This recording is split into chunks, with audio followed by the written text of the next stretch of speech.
Geopolitische Analysen. Wah! Hier schon wieder.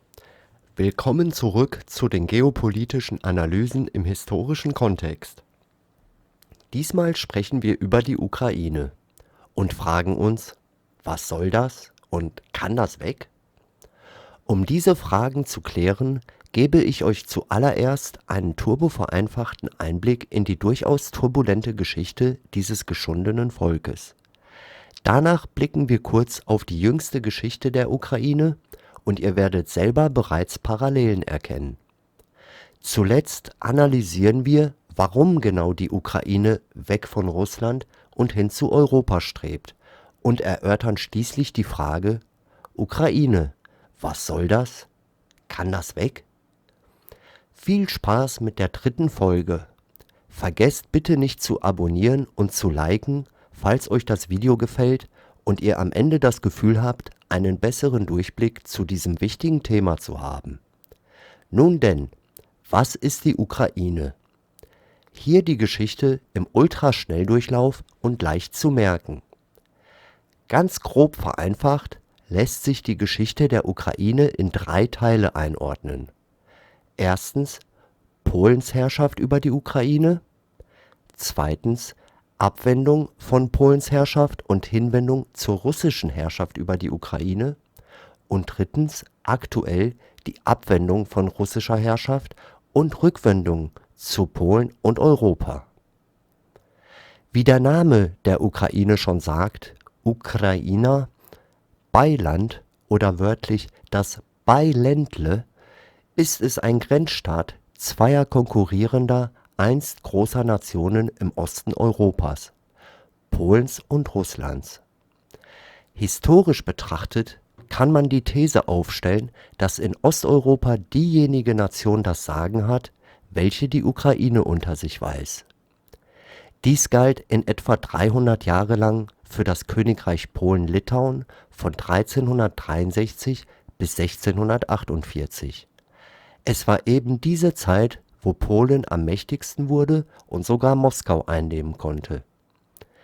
Ähnliches galt im direkten Anschluss danach dann die letzten 300 Jahre lang für Russland, das seit der Übernahme der Ukraine und den späteren Teilungen Polens in Osteuropa die erste Geige spielt.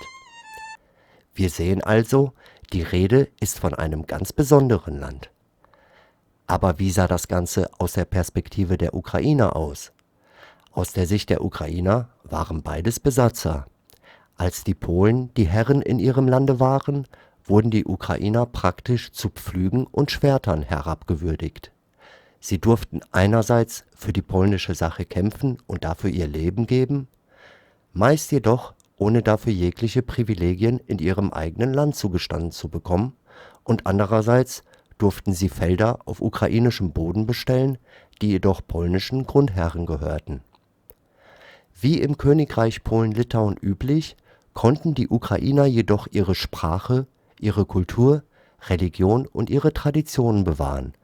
Unterm Strich waren sie jedoch trotzdem Sklaven im eigenen Land. Dies führte dazu, dass die Ukrainer im Jahre 1648 unter Führung von Bohdan Chmielnicki in der Ukraine gegen die Polen revoltierten und die Russen dabei um Hilfe anriefen. Die ukrainischen Eliten einigten sich letztendlich im Vertrag von Perejaslawl im Jahre 1654 auf eine Schutzherrschaft der Russen, indem sie dem Zaren von Russland ihre Treue schworen. Sie wandten sich mit russischer Hilfe erfolgreich von dem Königreich Polen-Litauen ab, und der Verlust der Ukraine war für Polen so fatal, dass er den Anfang des Endes des Königreiches einläutete, das in den Teilungen bis zum Jahre 1795 vollstreckt werden sollte. Diese Machtwechsel zwischen Polen und Russland sind der Grund dafür, warum heute die Ukraine grob gesagt entlang des Dnjeper-Fluss in einen pro-russischen Osten und einen pro-westlichen Westen der Ukraine gespalten ist. Dies waren natürlichermaßen die stärksten Einflusssphären der Besatzer. Seit der Mitte des 17. Jahrhunderts gehörte die Ukraine zu Russland und mit ihr konnte Russland seine Vormachtstellung in Europa ausbauen und festigen. Doch wer jetzt denkt, alles wurde besser, der irrt heute genauso stark wie einst Chmielnicki. Denn Russland hat die Sünden Polen-Litauens überproportional und unvorstellbar grausam überboten. Die Ukrainer haben schnell festgestellt, dass sie vom Regen unter die Traufe kamen. Russland führte eine gewaltsame Politik der Umsiedelung durch, die darin resultierte, dass der heutige Großteil der Ostukrainer tatsächlich ethnische Russen sind und es andererseits auch innerhalb Kernrusslands viele Russen gibt, die ethnische Ukrainer sind. Die Krim ist vielleicht das beste Beispiel für die Politik der sowjetischen Zwangsdeportationen. Einst eine Insel der Tataren wurde sie sowjetisiert, sprich die einheimischen Tataren wurden wegdeportiert oder in den meisten Fällen ganz einfach eliminiert und mit Bürgern aus dem Kernland Russlands ersetzt. Heutzutage bilden die Krimtataren in ihrer Heimat eine Minderheit von etwa 12%. Mit dem Fall des Zarenreiches kam im 20. Jahrhundert dann der Sowjetkommunismus und weiterer Schrecken über die Ukraine. Ich denke, man kann sagen, dass die Ukrainer neben den Balten und Polen mit am meisten an diesem grauenvollen System gelitten haben. Den Gipfel russisch-ukrainischer Freundschaft stellte der Holodomor dar. Dabei handelte es sich um eine menschengemachte Hungerskatastrophe in dem fruchtbarsten Land der Erde. Etwa 5 bis 10 Millionen Ukrainer verhungerten, des politischen Systems wegen. Diese Katastrophe ist so grauenvoll, menschenverachtend und traurig, dass es mir schwerfällt, nur kurz über sie zu sprechen. Und ihre Absurdität ist normalen Menschen aus anderen politischen Systemen auch schwer vermittelbar. Sie verdient eine eigene Folge und wird diese auch bekommen. Es kam nun die Zeit des Zweiten Weltkriegs und in seinen Wirren sahen die Ukrainer 300 Jahre nach Chmielnicki ihre Chance, endlich einen, diesmal von Russland unabhängigen ukrainischen Staat zu gründen. Die Ukrainer wandten sich den Nationalsozialisten aus Deutschland zu, halfen diesen beispielsweise bei der Verfolgung und Eliminierung von Juden und wurden von diesen gefördert. Deshalb wird auch, historisch zu Recht, von ukrainischen Nazis gesprochen. Eine Person stach in dieser Zeit besonders in den Vordergrund: Stepan Bandera. Er wusste wie kein anderer vor allem extremistische Kräfte der Nationalisten unter sich zu vereinen und diese zu gewaltsamen Aktionen zu bewegen. In ihrem Versuch, die westliche Ukraine ethnisch zu säubern, um dadurch Gebiete für sich beanspruchen zu können, führten sie einen Genozid an der polnischen und jüdischen Bevölkerung durch. Allein etwa 100.000 Polen fielen den Banderisten 1943 im Massaker von Volynien und Ostgalizien zum Opfer.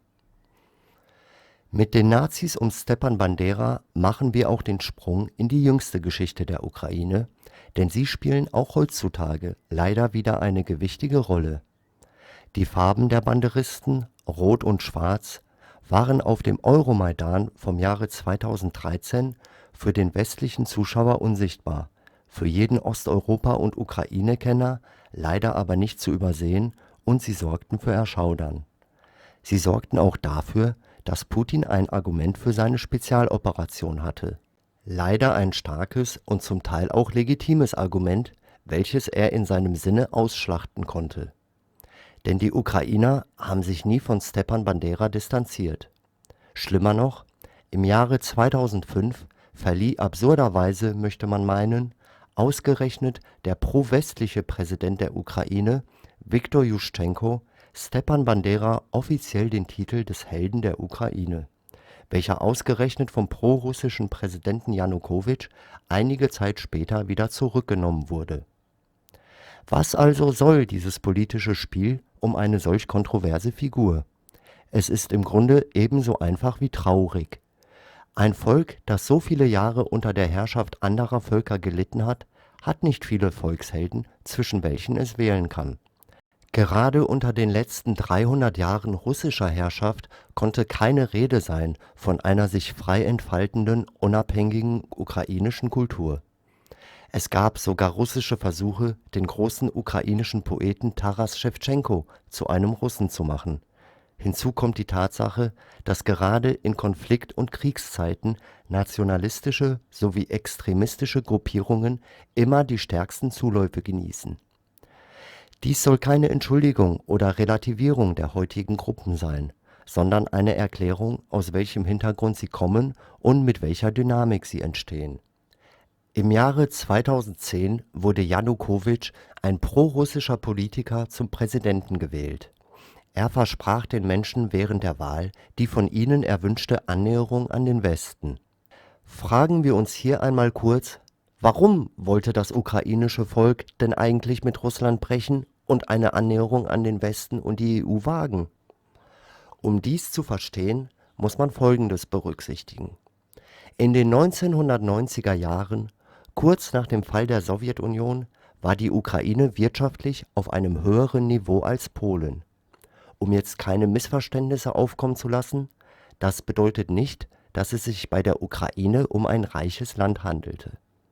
Beide Länder waren zu Anfang der 1990er Jahre wirtschaftlich auf dem Niveau einiger afrikanischer Staaten. Damals wussten die Menschen nicht, welcher Weg der richtige sein wird, doch sie standen sowohl in Polen als auch in der Ukraine vor der Wahl: Erstens, mit Russland brechen und EU und NATO beitreten. Zweitens, zu Russland halten und sich gegen EU und NATO positionieren. Oder drittens, zu versuchen, blockfrei zu bleiben und von beiden Seiten zu profitieren. Die Polen entschieden sich mit überwältigender Mehrheit für erstere Option, die Ukrainer für letztere. 20 Jahre später, im Jahre 2010, liegen bereits Welten zwischen beiden Wirtschaften, aber zugunsten des westlich orientierten Polen. Millionen ukrainischer Arbeitskräfte kamen nun nach Polen und sahen mit ihren eigenen Augen ein Land, welches ihr eigenes wirtschaftlich um Jahrzehnte überholt hat. In der ukrainischen Gesellschaft formte sich daraufhin eine Welle der Unzufriedenheit gegenüber den Politikern und dem korrupten System. Man wollte den Weg der Polen gehen und wie diese auch zu einer normalen Welt gehören. Es kam vereinzelt zu Angriffen gegenüber Politikern, und als Präsident Janukowitsch sich weigerte, ein Assoziierungsabkommen mit der EU zu unterschreiben und dem eine Zuwendung gegenüber Russland vorzog, vereinigten sich die Proteste zu einer Großdemonstration. Ende 2013 begann der sogenannte Euromaidan und mit ihm die Rückkehr der Banderisten, den ukrainischen Nazis. Denn es ist leider eine traurige, im Westen selten angesprochene Wahrheit, dass die Demonstrationen um den Maidan relativ früh einen hohen Zulauf von extremistischen Gruppen genossen.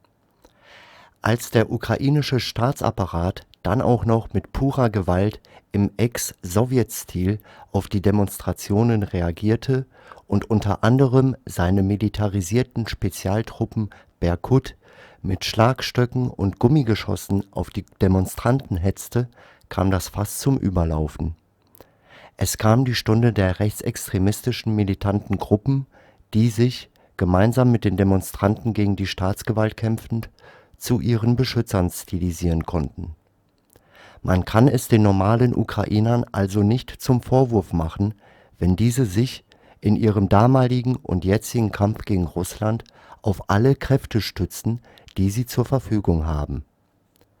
Nachdem der prorussische Präsident Janukowitsch schließlich außer Landes gejagt wurde, begann der politische Aufstieg von Volodymyr Selenskyj. Einst ein Schauspieler, vor allem bekannt durch seine Rolle als fiktiver Präsident der Ukraine in einer ukrainischen Comedy-Serie, wurde er als Nachfolger von Petro Poroschenko im Jahre 2019 zum Präsidenten der Ukraine gewählt. Und er sollte einige Jahre später zu einer weiteren Schlüsselfigur in der ukrainischen Geschichte werden. Denn als die russische Armee im Februar 2022 die Ukraine militärisch überfiel und nach einigen Tagen bereits vor den Toren Kiews stand, fällte er eine der wichtigsten Entscheidungen seines Lebens. Er konnte mit Hilfe von westlichen Geheimdiensten außer Landes fliehen, sich und seine Familie in Sicherheit bringen und die Ukraine Russland überlassen. Solche Angebote aus dem Westen standen bereits im Raum. Er entschied sich indes, um Munition und nicht um Transport zu bitten. Seitdem leistet die Ukraine einen erbitterten Widerstand gegen einen scheinbar weitaus stärkeren Gegner und der Ausgang scheint bis heute ungewiss zu sein. Mit den gesammelten Informationen wollen wir auch zurück zu der Hauptfrage dieses Videos kommen. Ukraine, was soll das und kann das weg? Was das Ganze soll, müssten alle verstehen, die diese Folge aufmerksam angeschaut haben. Wir sind heute Zeugen davon, wie die Ukrainer, ähnlich wie 300 Jahre zuvor, wieder um ihre Unabhängigkeit kämpfen. Und wir sollten sie mit allen Mitteln dabei unterstützen. Denn erstens müssen wir festhalten, dass die Ukraine für Europa ein Land von ganz besonderer Wichtigkeit ist. Sollte sie es schaffen, sich in ihrem jetzigen Krieg gegen Russland behaupten und von Russland lösen zu können, wird nicht nur die Ukraine, sondern auch ganz Westeuropa immens davon profitieren. Vor allem, weil die historische Chance besteht, dass Russland seine dominante Rolle in Osteuropa verliert. Allein dies würde mit an Sicherheit grenzender Wahrscheinlichkeit zu Prosperität in allen angrenzenden Staaten Russlands führen und wir wären vor weiteren Aggressionen aus dem Osten sicher. Um also die Frage abschließend zu beantworten: Die Ukraine kann auf gar keinen Fall weg. Sie muss diesen Kampf überleben, uns allen wegen. Denn wir dürfen zweitens nicht vergessen, dass Russlands Angriff auf die Ukraine nur eine Episode ist. Momentan kämpfen und sterben die Ukrainer für uns. Es ist besser, sie heute zu unterstützen und morgen auf unserer Seite zu wissen, als übermorgen selbst gegen sie unter Führung eines erstarkten Russlands kämpfen zu müssen. Ich hoffe, die Folge hat euch ebenso gut gefallen wie meine vorigen und wenn ja, dann lade ich euch demütigst auf ein taktisches Abo meines Kanals ein. Schreibt mir in die Comments, was ihr denkt, denn Toadie liebt Comments. Ende. Geopolitische Analysen.